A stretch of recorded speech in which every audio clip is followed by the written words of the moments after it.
Iniwan siya ng asawa sa mismong araw na nalaman niyang siya'y buntis. Inapi, nilait at itinakwil, ngunit sa huli, siya pala ang tunay na tagapagmana ng isang makapangyarihang angkan. Ito ang kwento ni Mia Bowen, mula sa babaeng api hanggang sa pagiging heiress na mahal ng lahat.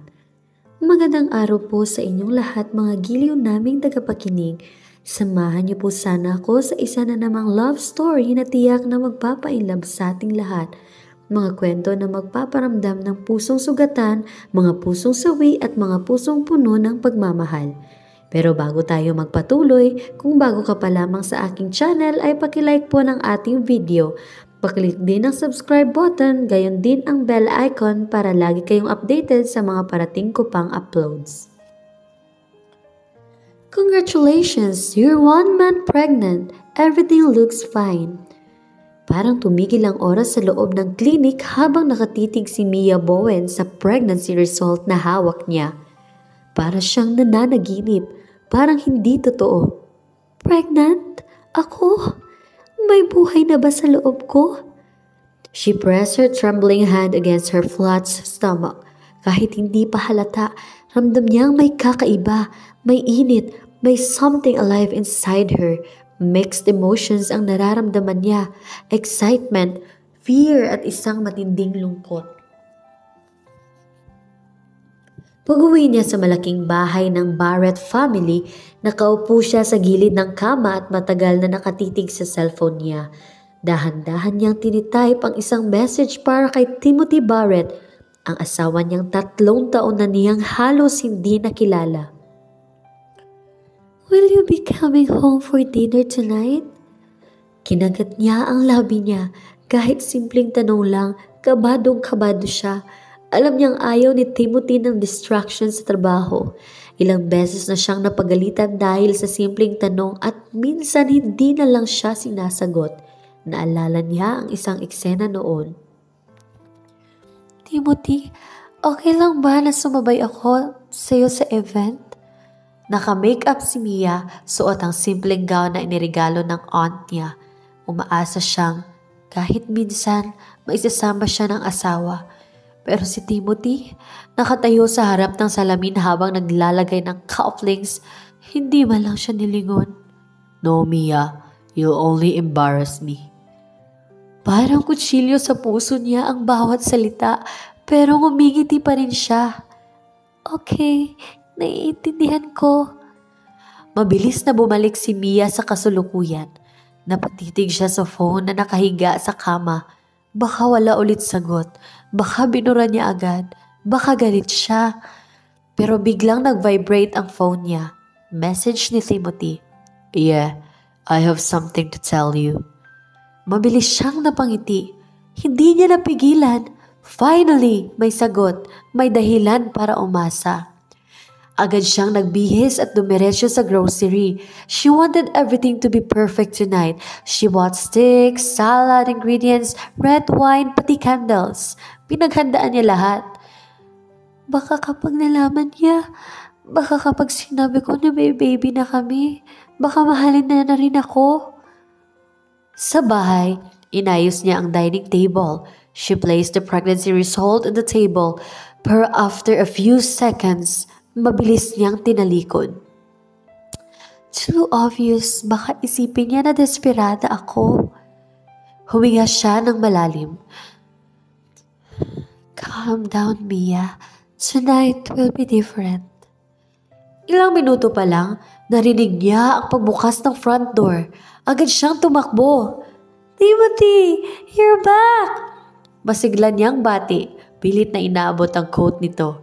Pero imbis na coat, ilang papel ang iniabot ni Timothy. Malamig, diretso. Take a look at this. Kung may gusto kang idagdag, sabihin mo lang. Napakunot ang noon niya. Kinuha niya iyon at binasa. Halos mabitawan niya ang mga papel. Divorce agreement. Nalaki ang mga mata niya para siyang binuhusan ng malamig na tubig. Divorce? Mahina niyang bulong. Kaswal na tinanggal ni Timothy ang tie niya at umupo sa couch. May bakas ng pagod sa mukha niya pero malamig ang mga mata. Didn't I tell you to take the morning after pill after that accident a month ago? Nanlamig ang katawan ni Mia. Napaatras siya. Accident? She whispered. Biglang bumalik sa isip niya ang gabing iyon. 1 month ago, umuulan ng malakas. Nagka-brown out. Dumating si Timothy galing sa corporate party. Amoy alak. For the first time, hindi siya ganoon kalamig. He stumbled into the bedroom. Pagod, lasing, vulnerable. At sa gabing iyon, for the first and only time in years, they crossed a line. Kinabukasan, wala itong maalala. At ngayong naaalala niya, tinatawag lang nitong accident ang gabing iyon. Ang gabing para kay Mia ay naging simula ng lahat. Are you really pregnant? Malamig pero curious na tanong ni Timothy habang hawak ang pulso niya. Mia's heart pounded. She wanted to scream yes. She wanted to beg him to accept their child pero ang lumabas lang sa bibig niya ay mahina pero diretsong tanong. If I were pregnant, would you want to keep this baby? Sandali siyang tinignan nito. Then, Timothy sighed. No. Boom, para siyang binagsakan ng mundo. Tuluyang bumitaw si Timothy at naglakad papalayo. Naiwan si Mia sa gitna ng dining room, hawak ang mga papel. Muling tumingin siya sa mesa.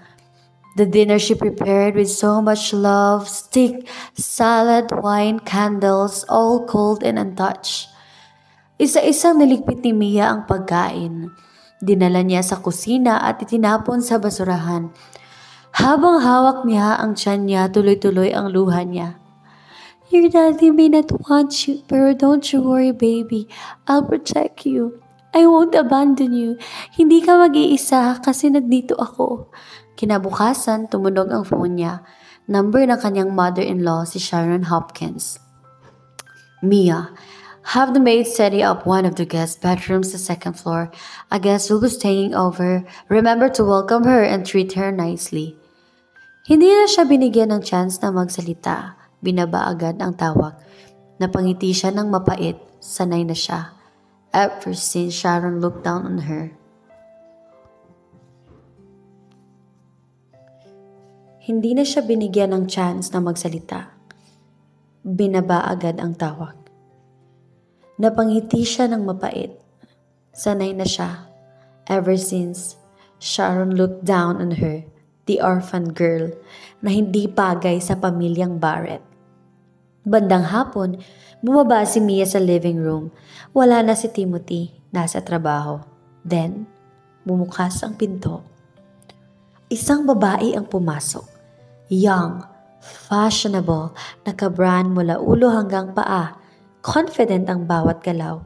Parang pagmamayari niya ang buong bahay. Nanlaki ang mata ni Mia. Sino siya? At sa likod ng isip niya, may kutob na mas masakit pa kaysa sa divorce papers ang paparating. The sound of high heels echoed across the marble floor ng Barrett Mansion. Parang isang runway model ang pumasok sa living room. Slim, tall, dressed head to toe in branded clothes. Ang bawat hakbang ay may confidence at may yabang. Napatingin si Mia Bowen. Hawak-hawak pa ang tasa ng tsaa. Nanlaki ang mga mata niya. Sino ang babaeng ito? Good afternoon, bati ng babae. Nakismirk habang inalis ang designer sunglasses niya. I'm Celine Alcaraz. Celine? Bago pa makasagot si Mia, bumaba mula sa grand staircase si Sharon Hopkins, ang mother-in-law niya. Elegant ang gown nito pero mas elegante ang ngisi. Mia, meet Celine. She'll be staying here for a while. Make sure you treat her well, Sharon said, her voice dripping with disdain. Mia forced a smile. Of course, Mom. Pero sa loob-loob niya, kumakabog ang dibdib niya. Sino si Celine? At bakit parang masyado itong close kay Sharon? Pagdating ng gabi, dumating si Timothy Barrett. Suot pa rin ang crisp black suit, fresh mula sa trabaho. Halos mapalitan ang expression niya nang makita si Celine sa sala. Nakaupo as if she owned the place. "Timothy!" Bati ni Celine. Sabay tayo at yakap dito. "It's been a long time." Napahinto si Mia, hawak-hawak ang tray ng pagkain. "They know each other?" Hindi naman umiwas si Timothy, bahagyang tumango. "Celine." Napansin ni Mia ang kakaibang kislap sa mga mata ng asawa niya. Isang bagay na matagal na niyang hinahanap pero hindi niya kailanman nakuha mula rito.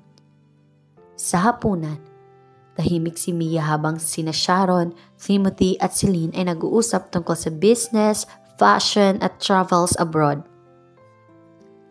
"Timothy, remember Paris, that gala we attended together?"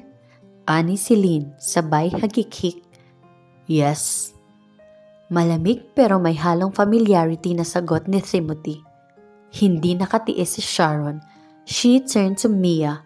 "Mia, do you even know where the lover is?" Napatigil si Mia. Napayuko.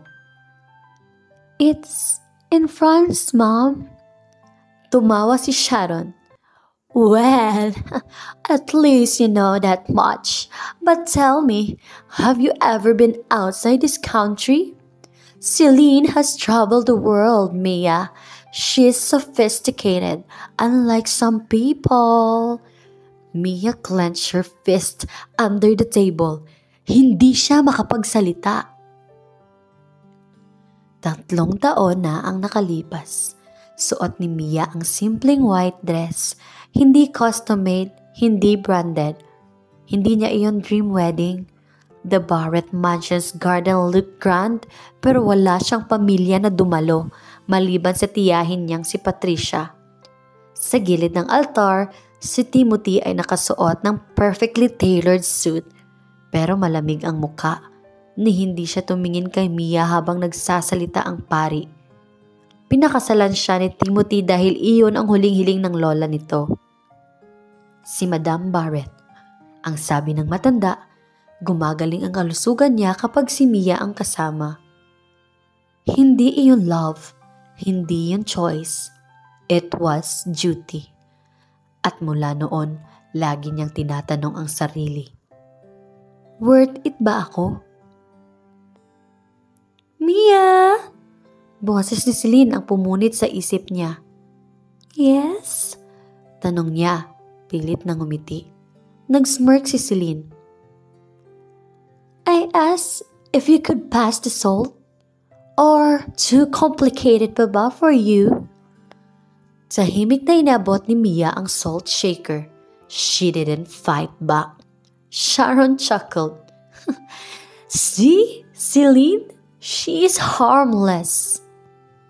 After dinner, habang nagliligpit si Mia, narinig niya ang mahinang bulungan sa hallway. Lumapit siya ng kaunti at nakita sina Celine at Timothy. "Tim, it feels so good to be back." Ani Celine. Hawak ang braso nito. "I've missed you." Hindi sumagot si Timothy, pero hindi rin siya umiwas. Naramdaman ni Mia ang pagbigat ng dibdib niya. Para siyang invisible. Late that night, bumalik siya sa kwarto nila Timothy. Nakasalubong niya ito sa pinto. "Timothy?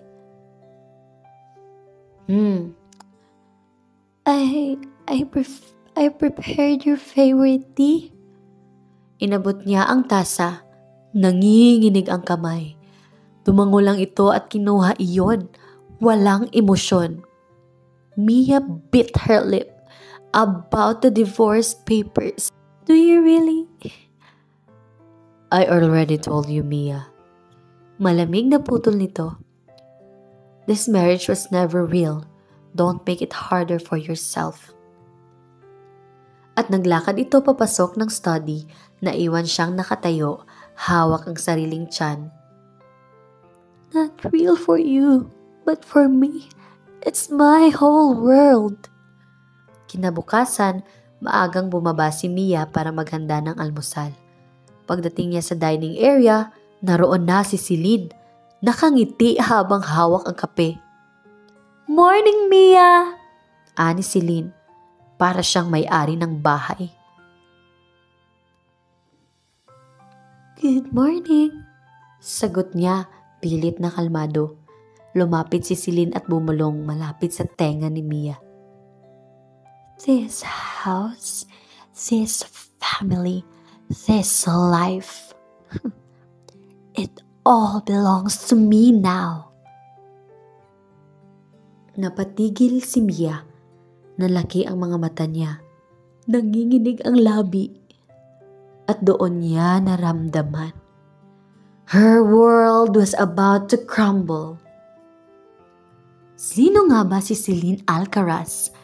At hanggang saan ang kayang isakripisyo ni Mia para sa pagmamahal na kailanman ay hindi naging kanya? The morning sun streamed through the curtains of the Barrett mansion, pero hindi ramdam ni Mia Bowen ang init nito.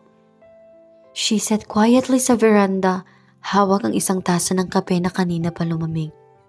Nakatingin lang siya sa malayo. Hawak-hawak ang siya niya, imagining the tiny life growing inside her. "This child, you're the only reason I'm still holding on." "Mia!" Tawag ng isang matinis na boses. Napasulyap siya at nakita si Celine Alcaraz. Naka-robes pa pero fresh na fresh ang aura, parang effortless model na bagong gising. "Yes?" Mahinang sagot ni Mia. "Do you mind getting me an oat milk latte? Yung brand from Italy, ha? I saw some in the fridge yesterday." Nakasmirk si Celine, as if testing her. Mia swallowed her pride and stood. "Sure." Habang naglalakad papuntang kitchen, naiisip niya. This is my home. Why am I the one treated like a servant? Pero tumahimik lang siya. Habang nag-aayos siya ng kape, biglang pumasok si Timothy. Suot ang puting dress shirt, sleeves rolled up, mukhang seryosong businessman kahit nasa bahay lang. Napahinto si Mia. Gusto sana niyang mag-sorry, magpaliwanag o magtanong tungkol sa divorce, pero nauna na itong magsalita. "Why are you making her coffee?" Malamig na tanong ni Timothy. Mia blinked. She asked me. "Celine is a guest, hindi ikaw ang maid." Stern na sabi nito. For a moment, may kakaibang lambing sa tono niya, pero agad din itong naglaho. He turned his back. "Next time, tell the maids." Iniwan siya nitong nakatayo sa kusina, hawak ang kape. Confused. Was he protecting me? Or was it just an illusion? Flashback 2 months ago. Mia was sick with the flu. Nakahiga sa kama. Gusto niyang bumangon para ipaghanda ng dinner si Timothy. Pero nang makita siya nitong namumutla, bigla siyang pinagsabihan. "Don't push yourself. Rest." Iyon ang unang beses na naramdaman niyang may concern ito, kahit sandali lang. The next day, everything went back to normal. Cold, distant, almost like strangers. Bumalik siya sa present. Tahimik na dinala ni Mia ang kape kay Celine. "Oh, thank you," ani Celine, sabay titig sa kanya na may halong ngisi. "By the way, Tim and I are going to the city later. All friends, catching up, you know." Parang sinuntok sa sikmura si Mia. I see. Enjoy." That evening, Mia was alone sa dining table. The food she prepared for Timothy remained untouched. Tila sanay na siya. Pero ngayong may Celine na, mas lalong lumalala ang sakit. "How long will I endure this?" she thought. "For the sake of my baby, I will." Kinabukasan, nagpunta siya sa charity event na matagal na niyang pinapangarap tulungan. Dati pa, mahilig si Mia sa pagtulong sa mga bata, siguro dahil isa rin siyang ulila. Habang nakikipag-usap siya sa mga volunteers, biglang lumitaw si Timothy. Mia. Tawag niya, serious tone. Timothy? Gulat niyang sagot. Bakit siya nandito? Hindi naman siya sumasama sa mga ganito. This event is under the Barrett Foundation. Hindi ka dapat pumupunta nang hindi mo sinasabi sa akin.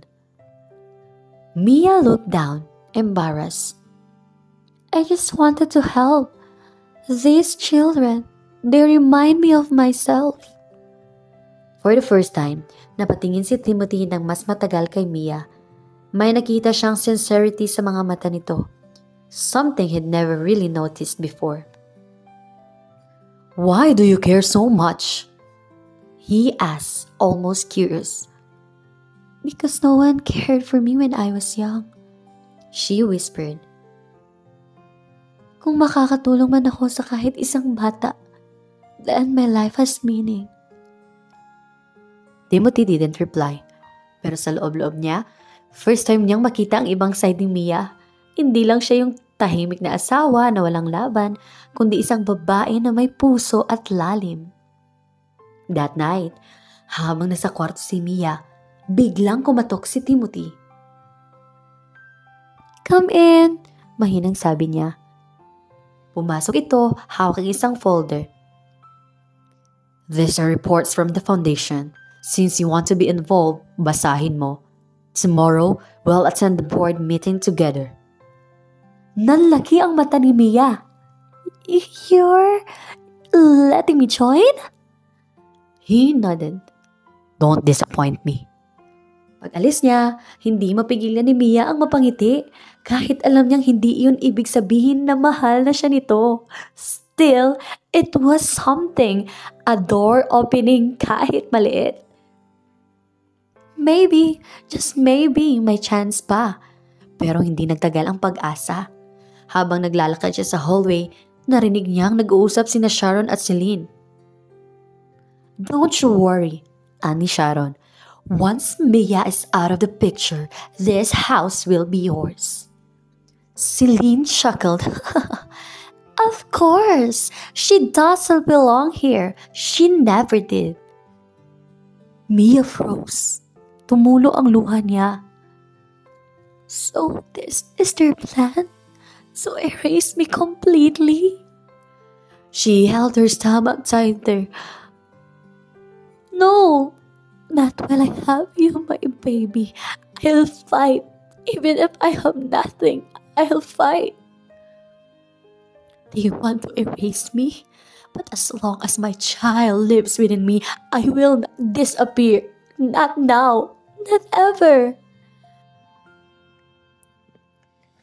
Makulimlim ang kalangitan nang bumaba si Mia Bowen sa grand staircase ng Barrett Mansion. Nakapustura siya ng simple pero eleganteng damit na siya mismo ang pumili. Hindi branded, hindi extravagant, pero may class. Pinilit niyang magmukhang confident kahit nanginginig ang loob niya. Kailangan niyang sumabay kay Timothy Barrett sa board meeting ng Barrett Foundation. Kahit hindi siya sigurado kung bakit bigla siyang isinama nito, alam niyang mahalaga ang pagkakataong ito. This is my chance to prove that I'm more than just his useless wife. Sa sasakyan, tahimik silang dalawa. Nasa gilid si Timothy, busy scrolling sa phone. Paulit-ulit namang naglalaro sa isip ni Mia ang mga narinig niya kagabi. Yung bulungan ni na Sharon at Celine. Once Mia is out of the picture, this house will be yours. Parang may mabigat na bato sa dibdib niya. Pero kahit na ganoon, pinilit niyang kumalma. No, I won't give up. Pagdating nila sa headquarters ng foundation, sinalubong sila ng mga directors at volunteers. Agad nilang binati si Timothy, pero may ilan ding napatingin kay Mia. Curious kung bakit siya naroon. This is my wife, Mia. Diretsong pakilala ni Timothy. Nagulat si Mia. Rare yun. Karaniwan kasi, Halos hindi tinatanggi siya nito sa public events. Pero ngayon, malinaw at confident ang tono. Napatingin sa kanya ang ilang board members at ngumiti. "Oh, so this is Mrs. Barrett. Welcome!" Napakagatlabi si Mia. First time in a long while na naramdaman niyang may lugar siya. Sa meeting, nakikinig si Mia habang pinag-uusapan ang mga projects ng foundation. Karamihan technical, business terms, funding issues. Hindi siya sanay, pero naalala niya ang mga batang ulila sa charity center kung paano kumislap ang mga mata nila kahit sa simpleng toys at pagkain. She raised her hand timidly. "Excuse me? Can I say something?" Lahat ay tumingin sa kanya. Kinabahan siya pero nagpatuloy. "I think we should allocate more funds directly for educational scholarships. It's not just about food or shelter. Education will give them a chance to change their future." Tahimik ang kwarto. Tapos, isang matandang director ang tumango. "That's a very good point. We've been focusing too much on infrastructure. We should balance it out." Lumingon kay Timothy ang lahat. Naghihintay ng reaksyon. Timothy's eyes flickered to Mia. May kakaibang tingin. Parang nakita niya ito sa ibang anggulo. "Let's consider her proposal," he said finally. Halos mapaiyak si Mia. "He listened to me." Paglabas nila ng meeting, naglalakad sila papunta sa parking lot. Hindi niya pampigilang magsalita. "Thank you, Timothy." "For letting me speak. For supporting my idea." Tumigil ito at tumingin sa kanya. "You made sense. Don't take me for being reasonable." Pero sa likod ng malamig na tono, naramdaman niyang genuine iyon. Nang gabing iyon, hindi makatulog si Mia. Nakahiga siya, hawak ang tiyan niya, iniisip ang future. Maybe things are changing. Maybe he'll see me differently. Maybe. Pero bago siya makatulog, biglang bumukas ang pinto. Si Timothy, hawak ang laptop. "I need to work here. Don't mind me." "Of course," sagot niya, mabilis na umupo. Habang nagtatrabaho ito, hindi niya mapigilang obserbahan siya. The sharp jawline, the focus in his eyes, the way he typed with precision. Hindi man siya pinapansin ito, para kay Mia, sapat na ang presensyang iyon.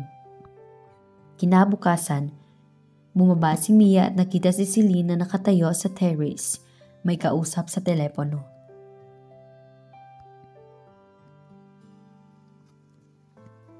"Yes, don't worry.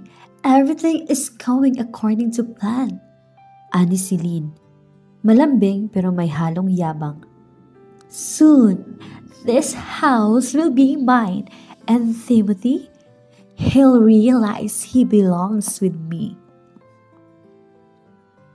Nanlamig ang katawan ni Mia. Mabilis siyang umatras, pero nadapa siya at nakagawa ng ingay. "Mia?" Boses ni Celine, parang asong nakaamoy ng takot. "Sorry," mabilis na sabi ni Mia, pilit na ngumingiti. "I didn't mean to interrupt." Lumapit si Celine, matalim ang titi. "Don't pretend, Mia. Alam mong wala kang laban. You can even keep your husband's attentions. How do you expect to keep this family?" Napakagatlabi si Mia. Hindi nakasagot. Pero sa isip niya, "For my baby, I'll endure." That afternoon, may dumating na unexpected visitor. Isang lalaking naka-black suit, hawak ang briefcase. May aura itong intimidating. "Good afternoon, Mrs. Barrett." Bati nito. "I'm Attorney Lazaro. I represent someone with interest in your case." Case? Gulat ni Mia. Yes, it's about your marriage. Agad siyang kinabahan. What is this about? Another plot against me? Before she could reply, biglang bumaba si Timothy. What's going on?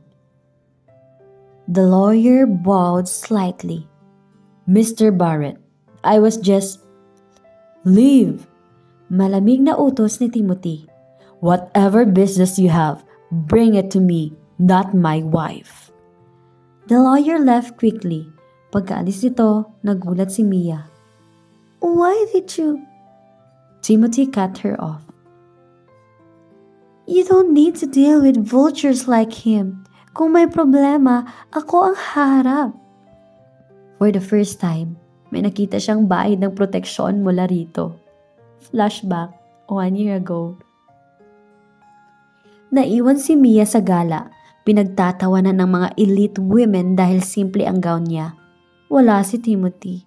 Late itong dumating. Nang makita niya, agad siyang nilapitan at hinila palayo sa crowd. Don't talk to them again. Malamig nitong sabi. Naiyak siya noon, pero ngayon naaalala niya. Baka iyon din ang paraan nito para protektahan siya. Kinagabihan, habang naglalakad siya sa garden, biglang sumulpot si Celine. Enjoying your temporary stay here? Tanong nito, puno ng panlalait. This is my home. Mahina pero matatag na sagot ni Mia. Celine smirked. Not for long, you'll see. Lumapit ito, halos dikit sa mukha ni Mia at bumulong. There are dangerous people watching you. Better protect yourself if you can. Nanginig si Mia. Sino tinutukoy niya? Bakit parang may mas malaking gulo pa? Habang nakahawak siya sa tiyan niya, ramdam niya, hindi lang puso niya ang kailangan niyang ipaglaban, kundi pati buhay ng anak niya. Umaga pa lang, ramdam na agad ni Mia Bowen ang tensyon sa buong mansyon. Nakasalubong niya ang mga maids na tila takot magsalita. Ang iba'y nagbubulungan habang palihim na sumusulyap sa kanya. Something's going on. Pagbaba niya sa dining hall, andoon si Sharon Hopkins at si Celine Alcaraz, both sipping tea like queens. Oh, Mia, you're finally awake, Sharon said with fake sweetness. I almost thought you were going to sleep all day. I wasn't feeling well, mahinang sagot ni Mia. Not surprising, singit ni Celine, eyes glinting. Stress can be hard on someone, especially someone who doesn't really belong here. Napakagatlabi si Mia pero nanatiling tahimik. Pagdating ni Timothy Barrett, dumiretso ito sa upuan. What's this noise early in the morning? Nothing, Tim. Mabilis na sabi ni Celine para siyang may-ari ng eksplanasyon. We were just chatting. Tumingin si Timothy kay Mia. Are you okay? Nabigla siyang tinatanong nito in front of others. I'm fine, tipid niyang sagot. Sharon's cough. She's always fine, kahit halatang hindi. Habang nag-aalmusal sila, isang tawag ang dumating sa telepono ni Timothy. Sinagot niya iyon. At biglang tumigas ang ekspresyon niya. We'll handle it right away, sabi niya. Tapos biglang tumayo. Anong nangyayari? Tanong ni Sharon. Foundation issue. I'll deal with it. Malamig na tugon niya at lumabas siya agad. Mia's chest tightened. Why do I feel like something bigger is happening? Flashback, 6 months ago. Mia remembered when she once tried to join a family dinner sa malaking bahay ng Barrett clan. Sharon openly humiliated her sa harap ng lahat. Tinawag siyang charity case bride. Si Timothy tahimik lang noon. Hindi siya pinagtanggol. Kaya ngayon, kahit maliit lang na, Are you okay? Mula dito, malaki na para kay Mia. That afternoon, habang naglalakad si Mia sa garden, biglang may lumapit na babae.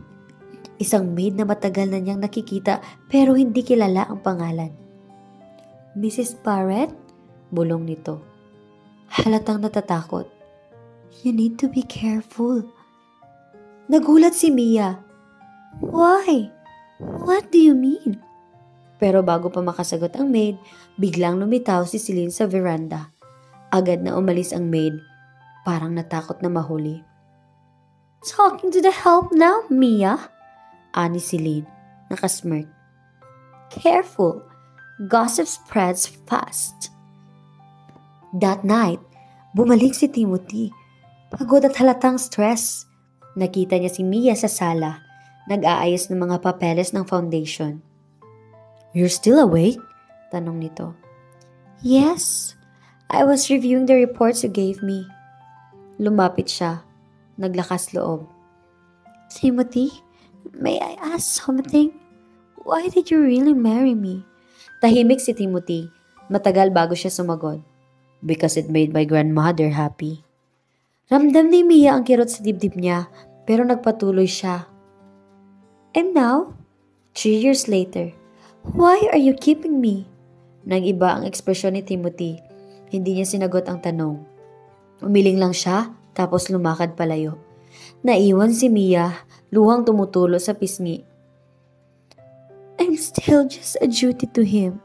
Kinabukasan, dumating ang malaking balita. May paparazzi na kumuha ng pictures ni na Timothy at Celine sa city. Lumabas iyon sa social media. May headline pa. Barrett Harris socialite Celine Alcaraz.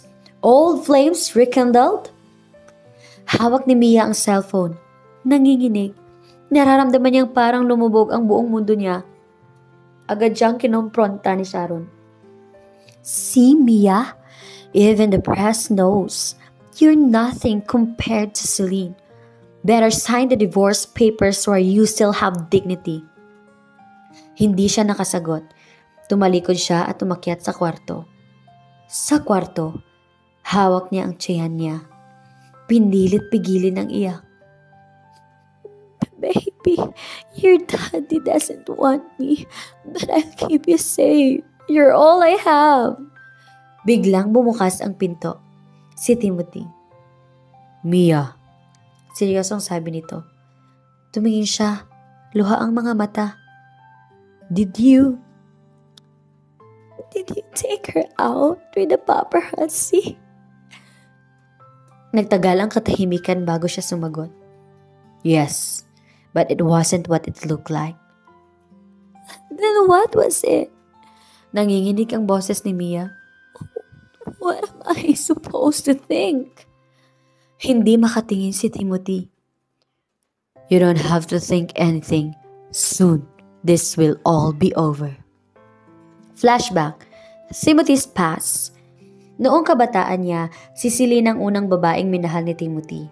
Pareho silang galing sa affluent families, parehong ambitious, parehong trained sa high society.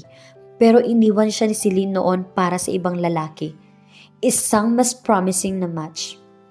Kaya nang bumalik ito ngayon, halo-halo ang nararamdaman niya. Resentment, temptation, confusion. That night, hindi nakatulog si Mia. Naririnig niya mula sa labas ng kwarto ang mahinang boses ni Celine talking to Timothy.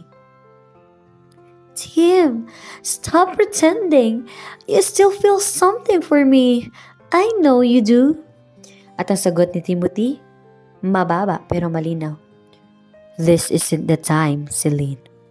Hindi na nakayanan ni Mia. She covered her ears, luhaang bulong. Please stop. Please. Kinabukasan, dumating si Patricia Bowen, ang tiyahin ni Mia na nagpalaki sa kanya. Mia! Niyakap siya nito agad. Anak, are you okay? You look pale. Naiyak si Mia.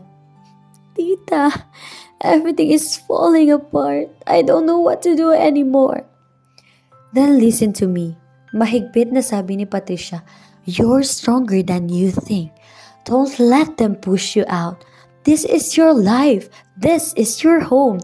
And most importantly, you're carrying a Barrett heir. That child is your shield.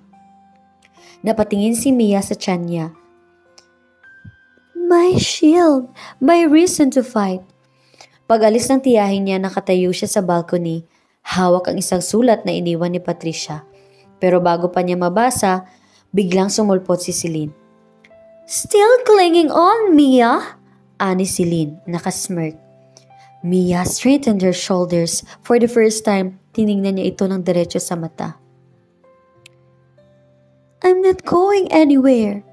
Natawa si Celine, pero may bahid ng iritasyon sa muka. We'll see about that. Maagang nagising si Mia Bowen dahil sa sunod-sunod na notification sa kanyang phone. Nang buksan niya ito, bumungad agad ang mga headlines mula sa gossip sites. Celine Alcaraz seen entering Barrett Mansion late at night. Mysterious woman spotted leaving Timothy Barrett's car. Nanginginig ang mga daliri niya habang binabasa ang mga comments. Poor wife. She's clearly unwanted. Celine is the real match. Pinikit niya ang mga mata. Pilit na pinapakalma ang sarili. No, Mia. You can't break down. Not now. Not never. Paglabas niya ng kwarto, naroon na sa sala si Sharon Hopkins. Nakangisi habang hawak ang tablet. So, you've seen the news? Tanong nito. Puno ng panlilibak. Tahimik lang si Mia. You should do the right thing, Mia. Sign the divorce papers. Free Timothy from this farce. Humigpit ang kapit ni Mia sa phone niya. And leave my child without a father? Tumaas ang kilay ni Sharon. That child won't change anything. A bastard can secure your place here. Parang sinaksak ang puso ni Mia sa salitang iyon. Pero hindi siya nagpatalo. My baby is not a bastard. He or she will carry the Barrett name whether you like it or not. Nagngit-ngit si Sharon pero bago pa makasagot, bumaba si Timothy mula sa hagdanan. What's going on here? Malamig na tanong niya. As your wife, sagot ni Sharon, rolling her eyes. Later that day, may formal luncheon meeting si Timothy kasama ang investors. For image, dinala niya si Mia. Pagpasok nila sa hotel ballroom, lahat ng mata nakatingin sa kanila. Si Celine syempre naroon din, stunning in a red dress, parang deliberately sinadya ang timing. Oh, Timothy! Bati ni Celine, parang walang ibang tao. So nice to see you again! Mia's chest tightened, but she forced a polite smile. I didn't know Mrs. Barrett would join us. Dagdag ni Celine, may halong insulto. Yes. Malamig na sagot ni Timothy. She's my wife. Where I go, she has the right to be. Natigilan si Mia. Minsan lang itong magsalita ng ganoon in public. Para bang pinagtanggol siya? Pero hindi nagpatalo si Celine. Umupo ito sa tabi ni Timothy. Halos dikit na. Ramdam ni Mia ang tensyon. Habang kumakain sila, narinig ni Mia ang bulungan ng dalawang investor sa likod niya. Poor girl doesn't stand a chance against Celine. Barrett family politics? You know how it works. Parang lumiit siya sa kinauupuan niya. Do they all see me as a disposable? Flashback, Mia's orphan days. Naalala niya noong nasa orphanage siya, tinutukso siya ng ibang bata. You're not real family. No one will ever choose you. Pero lagi siyang pinapakalma ni Patricia Bowen. Mia, love isn't about blood. It's about who fights for you. Kaya ngayon, hawak ang tiyan niya, bumulong siya sa isip. I will fight for you, my baby, even if no one fights for me. After the event, habang nasa sasakyan pa uwi, nagsalita si Mia. Why did you let Celine sit beside you? Because it didn't matter. Malamig na sagot ni Timothy. It matters to me. Napalingon si Timothy. Kita ang pagod sa mga mata niya. Mia, why do you care so much about appearances? You knew what this marriage was from the start. Because I care. Halos pasigaw na sagot ni Mia. I care about us. I care about his family. I care about my baby growing up with dignity. Tahimik si Timothy. Hindi makasagot. Kinagabihan, nagpunta si Mia sa library para maghanap ng peace. Pero habang nag-isa siya roon, biglang pumasok si Celine. Still pretending that you belong here? Add Celine, hawak ang wine glass. I'm not pretending. Mahina pero matatag na sagot ni Mia. Lumapit si Celine, halos dikit sa kanya. Do you even know, Mia? Do you even know what Timothy whispered to me once? That he regrets marrying you. That he only did it for his grandmother. Parang pinunit ang puso ni Mia. You're lying. Celine smirked. Am I? Bago siya makasagot, biglang pumasok si Timothy. Celine, that's enough. Nagulat si Celine pero ngumisi lang. Good night, Tim. Good night, Mrs. Barrett. At umalis ito, iniwan silang dalawa. Tahimik ang kwarto. Dumalikod si Mia. Ayaw makita ang muka ng asawa. Mia! Tawag ni Timothy, pero hindi siya lumingon. Do you regret it? Mahinang tanong niya. Do you regret marrying me? Hindi sumagot si Timothy. At sa katahimikan, mas sumakit iyon kaysa anumang salita. The next morning, pagising ni Mia, may envelope sa harap ng pinto niya. Binuksan niya iyon at nakita ang sulat. Meet me at the old cafe by the pier. I have something you need to know. A friend. Nanlamig siya. Sino ang nagpadala nito? At anong ibig sabihin ng something you need to know? Habang hawak niya ang tiyan niya, ramdam niya ang kaba. Is this another trap? Or the truth I've been waiting for? Hawak pa rin ni Mia Bowen ang envelope habang nakaupo sa kama.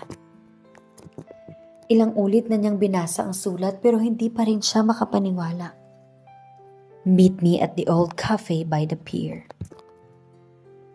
Hindi niya alam kung kanino galing, pero ramdam niya. Ito na ang pagkakataon para malaman ang katotohanan. Should I go? What if it is a trap? But what if it's the only chance I have? Dahan-dahan niyang hinaplos ang tiyan niya. Baby, we have to be brave. Kinabukasan, nagpalusot si Mia na may bibilin lang siyang gamit. Nagmaneho siya patungong pier. Nakasuot ang simpleng damit at salamin para hindi makilala. Pagdating niya sa lumang cafe, halos wala ng tao. May nakatalukbong na lalaki sa sulok, tila naghihintay. Mia Bowen? Mahinang tanong nito. Yes? Sagot niya kinakabahan. Who are you? Inilagay nito ang kanyang business card sa mesa. Jared Lim, investigative journalist. Why did you call me here? Tanong ni Mia, pinipilit na maging kalmado.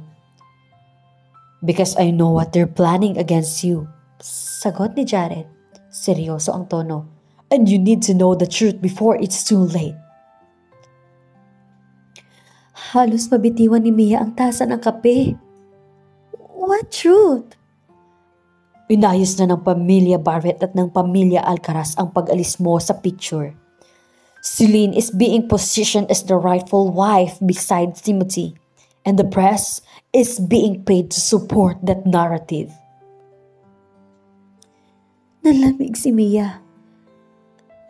That's impossible. Timothy wouldn't. Are you sure? Putol ni Jared. Because I have sources inside the household. May mga dokumento akong hawak. May mga larawan. Sharon Hopkins herself is orchestrating this. Nanginginig ang kamay ni Mia. But why? Tell me. Why help me? Tumingin si Jared, diretso sa mga mata niya. Because I know your mother. Parang tumigil ang mundo ni Mia. My mother? Yes.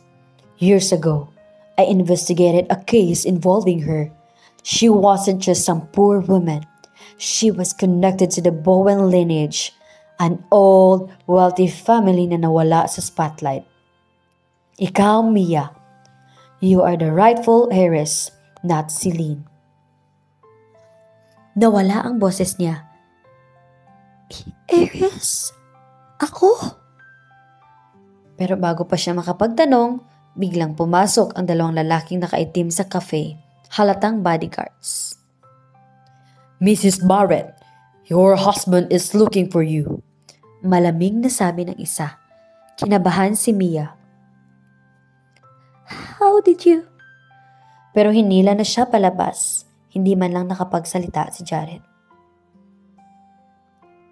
Pag-uwi sa mansion, sinalubong siya agad ni Timothy. Halatang galit. Saan ka galing? Malamig na tanong nito. I just went out. Alanganing sagot ni Mia. You disappeared without telling anyone. Do you know how dangerous that is? Napalunok si Mia. Why? Dangerous? For me? Or dangerous for your image? Napatingin si Timothy. Tila nagulat sa tinuran niya. Mia. Pero tumalikod siya at umakyat sa kwarto. Hindi na nakinig. Flashback. Mia's childhood. Naalala niya ang isang gabi sa orphanage habang nakaupo siya sa bintana. Tinanong niya ang caretaker. Who are my real parents? Pero ang sagot lang, they're gone. Forget about them. At ngayon, naririnig niya kay Jared na may connection siya sa isang lost wealthy family. Could it be true? That night, bumalik si Timothy sa kwarto. Tahimik siyang nakaupo sa gilid ng kama. Mia, sabi nito. Hindi siya lumingon. Don't ever go out like that again. You don't know the people who might use you. Sumiklab ang damdamin ni Mia. Use me? Like how your family has been using me? Like how you used me to please your grandmother? Nanahimik si Timothy, pero nakita niya ang pagkuyom ng kamao nito. You don't understand. Mahina nitong sabi. Then make me understand. Halos pasigaw na sagot ni Mia. Luha ang tumutulo. Because all I see is you pushing me away while pulling Celine closer. Hindi ito sumagot. Umilis na lang. Iniwan siyang mag-isa. Kinabukasan, habang naglalakad siya sa hallway, hinarang siya ni Celine. Well, Mia. I heard you sneak out yesterday. Secret lover, perhaps? Ani si Lynn, nakangisi. Tahimik si Mia, pero matalim ang tingin.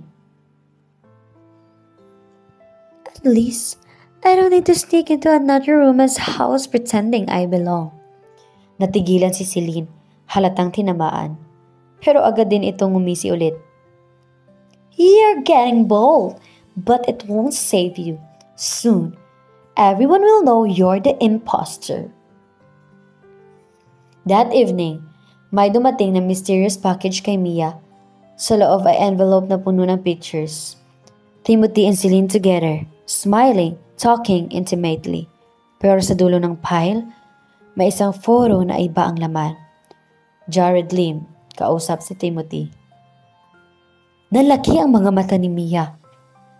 What does this mean? Are they connected?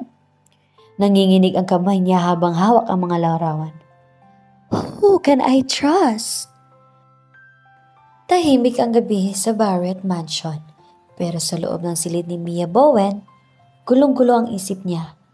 Nakakalat sa kama ang mga larawan mula sa misteryosong package. Mga litrato ni na Timothy at Celine. Pero mas nagpatigil sa kanyang hininga ang huling larawan. Si Jared Lim, kausap mismo ni Timothy. Why would Timothy meet Jared? Is he part of this setup too? Or is he hiding something bigger from me? Kinabukasan, bumaba si Mia para mag-almusal. Naroon na si Sharon at Celine. Parehong nakangiti pero halatang may pinaplano. Mia, darling! Ani Sharon. Sobrang peke ang tono. We'll be hosting a charity gala next week. Celine will be at the center, of course. You may attend if you can behave. Nagsulubong ang kilay ni Mia. Behave? Yes! Singit ni Celine, smirking. Try not to embarrass the Barrett name. Alam mo namang mahirap magpanggap forever. Pinilit ni Mia ng ngumiti. Don't worry, Celine. I like you. I don't need to pretend. Tumigas ang muka ni Celine. Nang makaalis ang dalawa, biglang lumapit si Timothy mula sa likod. Mia, tawag nito. Tumingin siya. Malabig ang boses. Yes? You've been distant. Is something wrong? Natawa siya ng mapait. You're asking me that now? Nagtagal ang katahimikan. Sa wakas, sinabi ni Timothy. I know you met someone. Who was he? Nanlaki ang mga mata ni Mia. He knows about Jared? You followed me? Tanong niya, puno ng sakit. I had to, for your safety. Or for your pride, sagot niya. Tumulo ang luha. Tell me the truth, Timothy. Do you know Jared Lim? Nag-iba ang ekspresyon ni Timothy. He's a journalist. He's dangerous. Or he's telling me the truth you've been hiding. Mabilis na sagot ni Mia sabay alis. Flashback. Timothy's office months ago. Nakaupo si Timothy sa kanyang opisina, hawak ang isang lumang folder. Sa loob, nakasulat ang pangalang Bowen. Nakita niya ang report tungkol sa isang loss sa Harris Line. Pumasok noon si Sharon. Don't dig into that, Timothy. It's irrelevant. Pero hindi niya mabura ang curiosity. Could Mia really be more than what she seems? That afternoon, nakatanggap si Mia ng tawag mula kay Jared. Mia, listen carefully. I don't have much time. They're covering up your real identity. Your mother, her death wasn't an accident. And the Barrett knows. Nalaki ang mga mata ni Mia. What are you saying? Meet me tomorrow night. Bring no one. I'll give you the files. Bago pa siya makapagsalita, naputol ang linya. Kinagabihan, habang naglalakad siya sa hallway, biglang narinig niya si Sharon at si Lina nag-uusap sa veranda. Once the gala is over, we'll make the announcement. Timothy will divorce her and Celine will take her place. Ani Sharon. And the baby? Tanong ni Celine. Handle. We can't allow a mistake to ruin everything. Halos bumagsak ang katawan ni Mia sa narinig. My baby?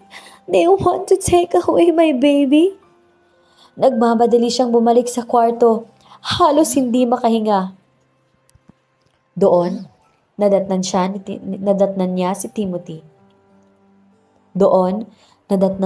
Timothy. Mia, what's wrong? Tanong nito. Kita ang pag-aalala. Hindi na niya napigilan. I heard them. Your mother and Celine. They want to destroy me. They want to take my baby. Natahimik si Timothy. Halatang nagulat. Is it true? Is it true? Tanong ni Mia, nanginginig. Do you know about this? Hindi agad nakasagot si Timothy. At sa katahimikan, ramdam ni Mia ang pagkaputol ng tiwala niya rito. Flashback. Mia's childhood memory. Naalala niya ang isang gabi kasama si Patricia Bowen. Someday, Mia, ani Patricia, your bloodline will be revealed.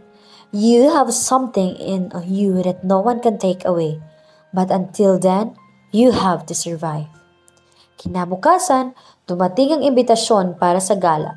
Nakalagay ang pangalan, Mrs. Mia Bowen Barrett. Tinitigan niya ito at sa isip niya ay nagpasya. This time, I won't just survive. I will fight. Dumating ang gabi ng gala. Nagsuot si Mia ng eleganting itim na gown na simple pero classy. Habang pababa siya sa grand staircase, lahat ng bisita napatingin sa kanya. Even Timothy couldn't take his eyes off her. Mia, bulong nito. Pero bago pa makalapit, lumapit si Celine sa stage. Ladies and gentlemen, tonight we celebrate not just charity but also new beginnings for the Barrett family. Lumingon si Mia. This is it. They'll try to erase me tonight. At mula sa gilid ng bulwagan, nakita niya si Jared hawak ang isang folder, nagbibigay ng senyales. The truth is about to come out. The grand ballroom glittered with chandeliers filled with the scent of champagne and roses. Lahat ng mga bisita ay nakagown at tuxedo, mga mata nakatutok sa stage kung saan nakatayo si Celine Alcaraz. Parang reyna ng gabi. Mula sa gilid, nakaupo si Mia Bowen. Nakasuot ng eleganteng black gown. Hindi siya kumikilos, pero sa loob-loob niya, kumakabog ang dibdib niya. Sa isang sulok ng bulwagan, nakita niya si Jared Lim, hawak ang folder, at sumenyas na maghintay ng tamang oras. Ladies and gentlemen, boses ni Celine, malambing ngunit puno ng kumpiyansa. Tonight is not just about charity. Tonight marks a new chapter for the Barrett family. Nagpalakpakan ang mga tao. Nilingon ni Mia si Timothy Barrett na nakatayo malapit sa stage. Tahimik siya. Nakakunot ang noo. Parang hindi alam ang plano.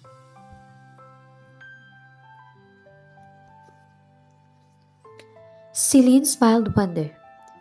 4 years, the Barretts have been known for their strength and legacy, and it is time to secure the future with the right union.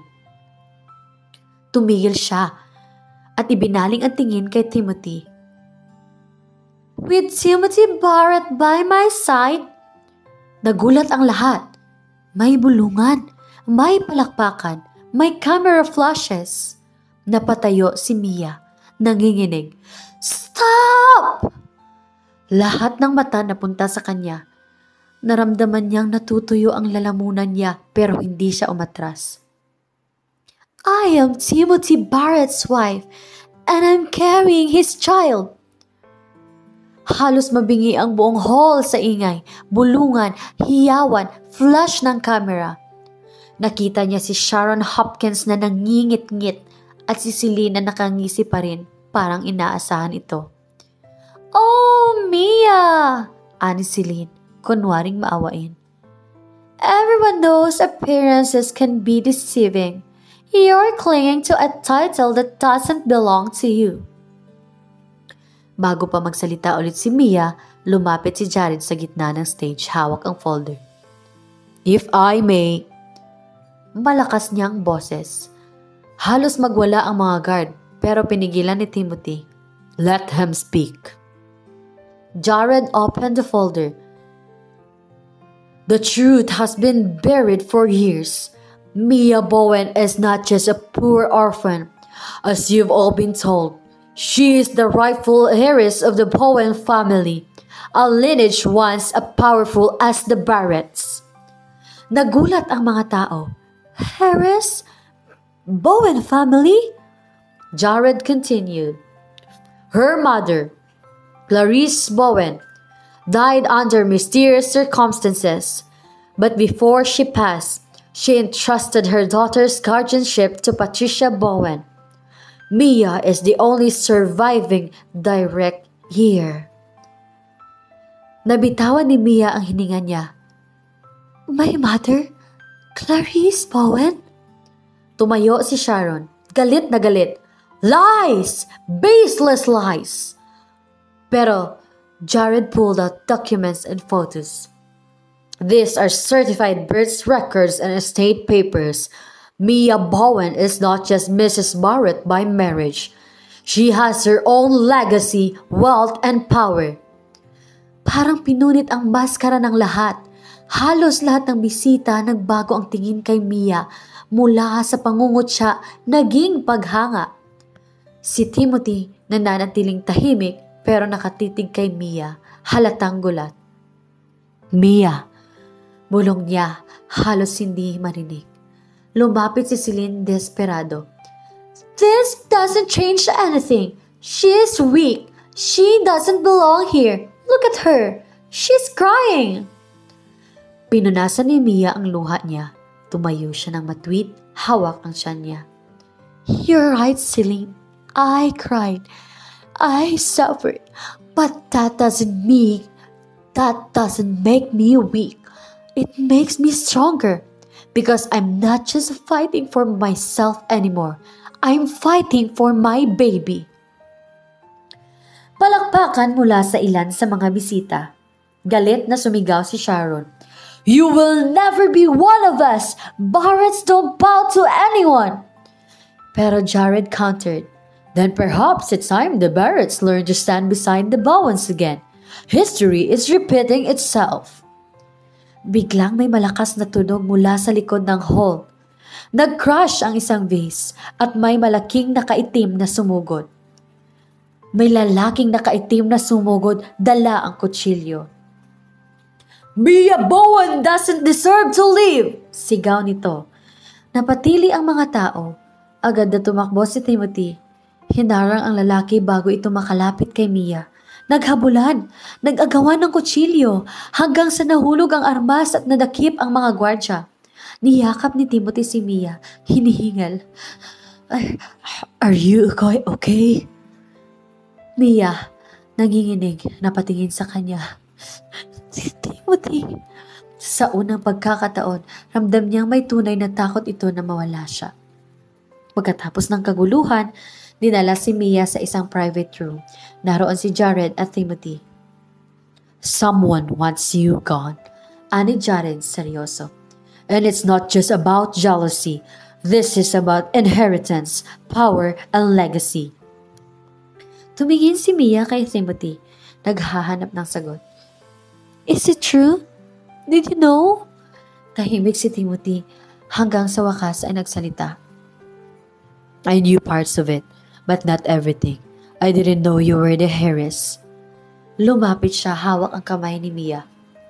Mia, I may have failed you many times, but I won't let anyone take you or our child away. Naluha si Mia, pero ang puso niya ay naguguluhan. Can I still trust him? At mula sa sulok, may lalaking dumating. Isang matandang may baston. Matigas pa rin ang tindig. Mia Bowen. Malakas niyang boses. Finally, I found you. Lahat ay napatigil. Sino siya? Ngumitito, may lungkot sa mga mata. I am Arthur Bowen, your grandfather. Tahimik ang buong silid matapos pumasok si Arthur Bowen kasama ang 6 na binatang ipinakilala niyang mga pinsan at tagapagtanggol ni Mia. Mia, sabi ni Arthur na may bahid ng lungkot at pagmamalaki sa kanyang boses. Matagal kang nawala sa amin, pero ngayon, hindi ka kailanman mag-iisa. Ang dugo ng mga Bowen ay dumadaloy sa iyo at sa anak mo. Panahon na para bawiin mo ang karapat-dapat na para sa iyo. Napatulo ang luha ni Mia. Lolo, matagal kong inisip na wala akong halaga. Na kahit sa pamilya ng asawa ko, isa lang akong pasanin. Pero ngayon, alam ko na kung sino ako. Sharon Hopkins slammed the table. Hindi ko tatanggapin to! Ang Barrett name ay hindi kailanman ibabahagi sa isang taong kagaya niya! Ngunit tumayo si Timothy. Sa wakas ay nagsalita ng buong lakas. Enough, mother! Napatigil ang lahat. Hindi sanay si Sharon na pinapahinto siya ng anak. Matagal na kitang sinunod. Pinilit mong pakasalan ko si Mia dahil gusto ni Lola. Pero kahit hindi ko siya minahal noon, nakita kong siya ang nagbigay ng buhay at saya sa bahay na ito. At ngayon, nakikita ko kung gaano ako naging bulag. Siya ang asawa ko, siya ang ina ng anak ko, at siya lang ang mahal ko. Nagulat si Mia, nanginginig. Timothy? Celine laughed bitterly. Mahal? Ngayon lang? What a joke, Tim. Remember, you were supposed to stand by me tonight.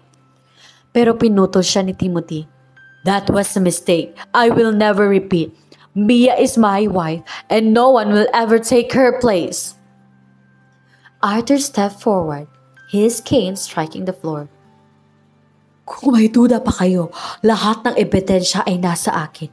Lahat ng ari-arian, mga dokumento at mga testamento ng mga Bowen ay malinaw. Si Mia ang tunay na tagapagmana. Tumingin siya kay Mia. Pero ang higit sa lahat, ang pinakamahalaga ay hindi ang yaman o ang pangalan. Ang pinakamahalaga ay ang katotohanan na marunong kang magmahal at magsakripisyo kahit pinapahirapan ka.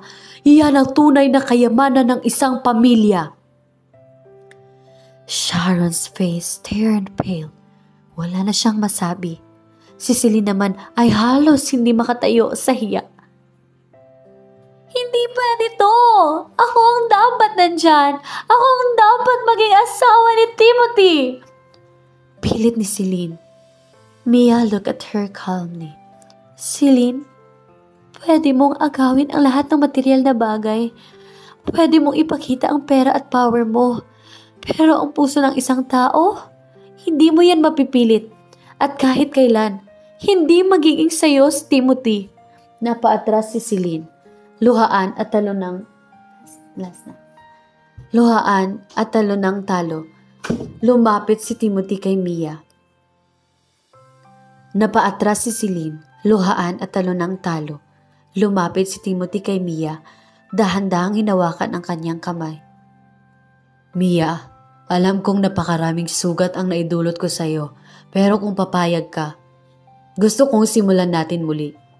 Hindi dahil sa obligasyon, hindi dahil sa pangalan ng pamilya ko. Kung hindi mahal kita, buong puso, buong pagkatao.